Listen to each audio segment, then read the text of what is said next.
കേരള ഗവൺമെന്റിന് കീഴിലുള്ള വിവിധ സ്ഥാപനങ്ങളിൽ നിയമനം ലഭിക്കുന്നതിനായുള്ള PSC പരീക്ഷകൾക്കായി അപേക്ഷിക്കുന്നതിന് ഒറ്റത്തവണ രജിസ്ട്രേഷൻ നിർബന്ധമാക്കിയിട്ടുണ്ട്. ഒറ്റത്തവണ രജിസ്ട്രേഷൻ പദ്ധതി പ്രകാരം രജിസ്റ്റർ ചെയ്യുന്നതിനും അപേക്ഷ സമർപ്പിക്കുന്നതിനുമുള്ള നടപടിക്രമങ്ങൾ ഇനി പറയും പ്രകാരമാണ്. ആദ്യമായി കേരള പബ്ലിക് സർവീസ് കമ്മീഷന്റെ വെബ്സൈറ്റായ www.keralapsc.org ഓപ്പൺ ചെയ്യുക. ഒറ്റത്തവണ രജിസ്ട്രേഷൻ ചെയ്യുന്നതിനായി വെബ്സൈറ്റിന് മുകളിൽ വലുതാക്കി കൊടുത്തിട്ടുള്ള വൺ ടൈം രജിസ്ട്രേഷൻ എന്ന ലിങ്കിൽ ക്ലിക്ക് ചെയ്യുക. മുൻകൂട്ടി രജിസ്റ്റർ ചെയ്തവർക്ക് ഇവിടെ യൂസർ ഐഡിയും പാസ്വേഡും നൽകി സൈൻ ഇൻ ചെയ്ത് പ്രവേശിക്കാം. പുതുതായി രജിസ്റ്റർ ചെയ്യാൻ പോകുന്നവരെ ഉദ്ദേശിച്ചുള്ളതാണ് സൈൻ അപ്പ് എന്ന ഓപ്ഷൻ. സൈൻ അപ്പ് ചെയ്യുന്നതിന് മുൻപായി നാം ഒരുക്കി വയ്ക്കേണ്ട കാര്യങ്ങൾ പരിശോധിക്കാം. ആദ്യമായി നമ്മുടെ ഫോട്ടോയും ഒപ്പും ഡിജിറ്റൽ രൂപത്തിൽ വേണം. ഏതെങ്കിലും തിരിച്ചറിയൽ രേഖയും നമ്മുടെ ഉയരവും അറിയണം. പിന്നെ യോഗ്യത തെളിയിക്കുന്നതിനുള്ള SSLC അടക്കമുള്ള സർട്ടിഫിക്കറ്റുകൾ വേണം. ആദ്യമായി ഫോട്ടോ ഡിജിറ്റൽ രൂപത്തിലാക്കുമ്പോൾ ശ്രദ്ധിക്കേണ്ട കാര്യങ്ങൾ എന്തെല്ലാമെന്ന് പരിശോധിക്കാം.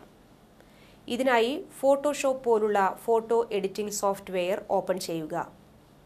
ഫോട്ടോഷോപ്പിലെ ഫയൽ മെനുവിൽ ന്യൂ ഓപ്ഷൻ സെലക്ട് ചെയ്യുക. ഇപ്പോൾ ലഭിക്കുന്ന ന്യൂ ഡയലോഗ് ബോക്സിൽ താഴെ പറയും വിധം മാറ്റങ്ങൾ വരുത്തുക. Width 150 pixel, height 200 pixel, resolution 400 pixel per centimetre എന്നിവ തിരഞ്ഞെടുക്കുക. ഇനി OK ക്ലിക്ക് ചെയ്താൽ നമ്മൾ നൽകിയ ഡയമെൻഷനിലുള്ള ഫയൽ ഓപ്പണായി വരും. ഇനി ഡിജിറ്റൽ ക്യാമറയിൽ എടുത്ത നമ്മുടെ ഫോട്ടോ ഫയൽ ഫോട്ടോഷോപ്പിലേക്ക് ഓപ്പൺ ചെയ്യുക. അതില്ലാത്ത പക്ഷം ഫോട്ടോ സ്കാൻ ചെയ്ത് കമ്പ്യൂട്ടറിൽ സേവ് ചെയ്തും ഉപയോഗിക്കാം. നാം ഉണ്ടാക്കിയ പുതിയ ഫയലിലേക്ക് നമ്മുടെ ഫോട്ടോ വലിച്ചിടുക. ഇനി ആ ഫയലിൽ മുഴുവനായും കാണും വിധം നമ്മുടെ ഫോട്ടോ ചെറുതാക്കി കൊണ്ടുവരണം. ഇങ്ങനെ റീസൈസ് ചെയ്യുന്നതിന് എഡിറ്റ് മെനുവിലെ ഫ്രീ ട്രാൻസ്ഫോം എന്ന ഓപ്ഷൻ ഉപയോഗിക്കാം. ഇവിടെ ശ്രദ്ധിക്കേണ്ട കാര്യങ്ങൾ: 1. തോൾ ചിത്രത്തിൽ കാണണം. 2. കണ്ണുകൾ വ്യക്തമായി കാണണം. 3. മുഖം ചിത്രത്തിൻ്റെ മധ്യഭാഗത്തായിരിക്കണം. 4. പശ്ചാത്തലം വെളുത്തതോ ഇളം നിറത്തിലുള്ളതോ ആകണം. ഇതിനു പുറമെ മതാചാരത്തിൻ്റെ ഭാഗമായുള്ളതല്ലാത്ത തൊപ്പി, മുഖം മറയ്ക്കുന്ന എന്തെങ്കിലും, മുഖത്തിൻ്റെ ഒരു വശം കാണാതിരിക്കുക, മുഖം വ്യക്തമല്ലാതിരിക്കുക എന്നിവ പാടില്ല. ഫോട്ടോയിൽ മുഖം ഏറ്റവും മുകളിൽ വന്നാൽ രജിസ്ട്രേഷനിൽ തടസ്സം നേരിടും. അതിനാൽ ഫോട്ടോയുടെ നടുവിലായി മുഖം വരുന്ന വിധത്തിൽ ഫോട്ടോ വയ്ക്കുക. ഫോട്ടോയുടെ താഴെ ഇംഗ്ലീഷ് വലിയക്ഷരത്തിൽ പേരും അതിനു താഴെ ഫോട്ടോ എടുത്ത തീയതിയും ടൈപ്പ് ചെയ്യണം. ഇനി ഫോട്ടോ സേവ് ചെയ്യുന്നതിനായി ഫയൽ മെനുവിലെ സേവ് ഓപ്ഷൻ തിരഞ്ഞെടുക്കുക. സേവ് ഡയലോഗ് ബോക്സിലെ ഫോർമാറ്റ് ഓപ്ഷനിൽ JPEG ഫോർമാറ്റ് തിരഞ്ഞെടുക്കുക.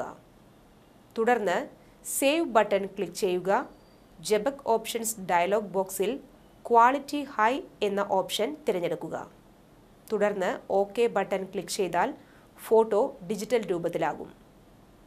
ഇനി ഒപ്പ് ഡിജിറ്റൽ രൂപത്തിലാക്കുന്നത് എങ്ങനെയെന്ന് പരിശോധിക്കാം. വെള്ളക്കടലാസിൽ കറുത്ത മഷിയിൽ ഇട്ട ഒപ്പ് സ്കാനർ ഉപയോഗിച്ച് കമ്പ്യൂട്ടറിൽ സേവ് ചെയ്യുക. ഫോട്ടോഷോപ്പിൽ ഫയൽ മെനുവിൽ ന്യൂ ഓപ്ഷൻ സെലക്ട് ചെയ്യുക. ന്യൂ ഡയലോഗ് ബോക്സിൽ width 150 pixel, height 100 pixel, resolution 400 pixel per centimetre എന്നിവ തിരഞ്ഞെടുക്കുക. ഇനി OK ബട്ടൺ ക്ലിക്ക് ചെയ്താൽ നാം നിർദ്ദേശിച്ച ഡയമെൻഷനിലുള്ള ഫയൽ ലഭിക്കും. ഇനി നമ്മുടെ സ്കാൻ ചെയ്തെടുത്ത ഒപ്പ് ഈ ഫയലിലേക്ക് വലിച്ചിടുക. നേരത്തെ ചെയ്തതുപോലെ എഡിറ്റ് മെനുവിലെ ഫ്രീ ട്രാൻസ്ഫോം ഓപ്ഷൻ ഉപയോഗിച്ച് ഒപ്പ് റീസൈസ് ചെയ്യുക. ഷിഫ്റ്റ് ബട്ടൺ അമർത്തിയിരുന്നാൽ ഒപ്പിൻ്റെയും ഫോട്ടോയുടെയും ഷേപ്പ് മാറാതിരിക്കും. ഇനി ഫയൽ മെനുവിലെ സേവ് ഓപ്ഷൻ സെലക്ട് ചെയ്യുക. സേവ് ഡയലോഗ് ബോക്സിൽ ഫോർമാറ്റിൽ JPEG ഫോർമാറ്റ് സെലക്ട് ചെയ്യുക. സേവ് ബട്ടൺ ക്ലിക്ക് ചെയ്യുക. തുടർന്ന് വരുന്ന JPEG ഓപ്ഷൻസ് ഡയലോഗ് ബോക്സിൽ ക്വാളിറ്റി മാക്സിമം എന്ന ഓപ്ഷൻ സെലക്ട് ചെയ്യുക. OK ബട്ടൺ ക്ലിക്ക് ചെയ്യുക. ഇപ്പോൾ നമ്മുടെ ഫോട്ടോയും ഒപ്പും ഡിജിറ്റൽ രൂപത്തിലായി കഴിഞ്ഞു. ഈ രണ്ട് ഫയലുകളും 30 KB ഫയൽ സൈസിൽ കൂടാൻ പാടില്ല എന്നത് ഓർക്കണം. ഇനി കേരള പബ്ലിക് സർവീസ് കമ്മീഷന്റെ വെബ്സൈറ്റായ www.keralapsc.org ഓപ്പൺ ചെയ്യുക. വൺ ടൈം രജിസ്ട്രേഷൻ സെലക്ട് ചെയ്യുക. രജിസ്റ്റർ ചെയ്യുന്നതിനായി സൈൻ അപ്പ് സെലക്ട് ചെയ്യുക. ആദ്യം ഫോട്ടോഗ്രാഫ് അപ്ലോഡ് ചെയ്യുക. ഇവിടെ എന്തെങ്കിലും തടസ്സം വരുന്ന പക്ഷം help me to resize photograph എന്ന ഓപ്ഷൻ ക്ലിക്ക് ചെയ്ത് സഹായം തേടാവുന്നതാണ്. തുടർന്ന് അപ്ലോഡ് സിഗ്നേച്ചർ എന്ന ഓപ്ഷൻ സെലക്ട് ചെയ്യുക. നമ്മുടെ ഒപ്പ് അപ്ലോഡ് ചെയ്യുക. ഇനി നമുക്ക് ലഭിക്കുന്നത് പേഴ്സണൽ ഡീറ്റെയിൽസ് അപ്ലോഡ് ചെയ്യാനുള്ള സ്ക്രീനാണ്. ഇവിടെ നമ്മുടെ വ്യക്തിപരമായ വിവരങ്ങൾ നൽകുക. തുടർന്ന് നെക്സ്റ്റ് ബട്ടൺ ക്ലിക്ക് ചെയ്യുക. അപ്പോൾ സ്ഥിര മേൽവിലാസവും ബന്ധപ്പെടാനുള്ള വിലാസവും നൽകാനുള്ള സ്ക്രീൻ നമുക്ക് മുന്നിലെത്തും. ഈ ഭാഗം പൂരിപ്പിച്ചു കഴിഞ്ഞ് നെക്സ്റ്റ് അടിക്കുമ്പോൾ നമ്മുടെ email ID, mobile phone number എന്നിവ നൽകാൻ ആവശ്യപ്പെടും. ഭാവിയിൽ നമ്മളുമായി ബന്ധപ്പെടാൻ PSC ഈ 2 വഴികളും ഉപയോഗപ്പെടുത്തും. നമുക്കേറെ ഉപകാരപ്രദമായ അറിയിപ്പുകൾ മൊബൈൽ മെസ്സേജായും ഇമെയിലായും ലഭിക്കും. ഇതിൽ നെക്സ്റ്റ് അടിച്ചാൽ നമ്മുടെ യൂസർ ID നിശ്ചയിക്കാനുള്ള ഡയലോഗ് ബോക്സ് കാണാം. ഇവിടെ നാം ആഗ്രഹിക്കുന്ന യൂസർ ID നൽകി നോക്കുക. പലപ്പോഴും നമ്മുടെ പേര് മാത്രം നൽകിയാൽ മനോജ്, മോഹൻ, രവി, സ്മിത, രാജി തുടങ്ങിയ പേരുകൾ സർവ്വസാധാരണമാകിയാൽ ആ പേരുകളിൽ മറ്റാരെങ്കിലും രജിസ്റ്റർ ചെയ്തിട്ടുണ്ടാകും. അതിനാൽ മനോജ് 1, 2, 3 തുടങ്ങി എന്തെങ്കിലും വ്യത്യസ്തത പേരിൽ വരുത്തേണ്ടി വരും. ഈ മാറ്റം നമ്മുടെ പേരിൽ വരുത്തേണ്ടതില്ല. യൂസർ IDയിൽ മാത്രം വരുത്തിയാൽ മതി. യൂസർ ID അവൈലബിൾ എന്ന് കണ്ടാൽ പിന്നെ പാസ്വേഡ് നൽകണം. 6 അക്ഷരം മാത്രമായാലും മതി. അത് നമുക്ക് ഓർക്കാൻ കഴിയണം എന്നതാണ് ശ്രദ്ധിക്കേണ്ടത്. നമ്മുടെ പേര് തന്നെ നൽകുന്നത് നല്ല പ്രവണതയല്ല. കാരണം മറ്റുള്ളവർക്ക് അത് എളുപ്പം ഊഹിക്കാനാകും. ഇനി വീണ്ടും ഹോം സ്ക്രീനിൽ എത്തി നമ്മുടെ യൂസർ IDയും പാസ്വേഡും നൽകി ലോഗിൻ ചെയ്യണം.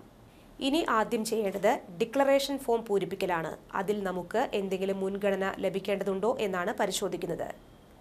തുടർന്ന് നമ്മുടെ വിദ്യാഭ്യാസ യോഗ്യത, അറിയാവുന്ന ഭാഷകൾ തുടങ്ങിയവയും പൂരിപ്പിക്കണം. എഴുതാനും വായിക്കാനും സംസാരിക്കാനും അറിയാവുന്ന ഭാഷകൾ ഓരോന്നും എൻ്റർ ചെയ്യണം. അതോടൊപ്പം മാതൃഭാഷ ഏതെന്നും സൂചിപ്പിക്കണം. ലാൻഡ് ലൈൻ ഫോൺ നമ്പർ ഉണ്ടെങ്കിൽ അതും നൽകാം. ഇത്രയും കഴിയുമ്പോൾ ഒറ്റത്തവണ രജിസ്ട്രേഷൻ പൂർത്തിയായി. ഇനി എപ്പോൾ വേണമെങ്കിലും വീണ്ടും ലോഗിൻ ചെയ്യാവുന്നതാണ്. ഇതിലെ നോട്ടിഫിക്കേഷൻ എന്ന ലിങ്കിൽ PSC വിജ്ഞാപനങ്ങളിൽ ആ ദിവസം പ്രാബല്യത്തിലുള്ളവ നമുക്ക് കാണാം. അവിടെ നമ്മുടെ യോഗ്യത വെച്ച് അപേക്ഷിക്കാൻ കഴിയുന്നവ അപ്ലൈ നൗ എന്നും അല്ലാത്തവ ഇൻഎലിജിബിൾ എന്നും കാണാം. അപേക്ഷിച്ചു കഴിഞ്ഞവ അപ്ലൈഡ് എന്നും കാണിച്ചിരിക്കും. ആപ്ലിക്കേഷൻ അയച്ചു കഴിഞ്ഞവ അപ്ലിക്കേഷൻസ് എന്ന ലിങ്കിൽ കാണാം. പരീക്ഷാ സമയക്രമവും ഈ സൈറ്റിൽ നിന്ന് നമുക്ക് ലഭിക്കുന്നതാണ്.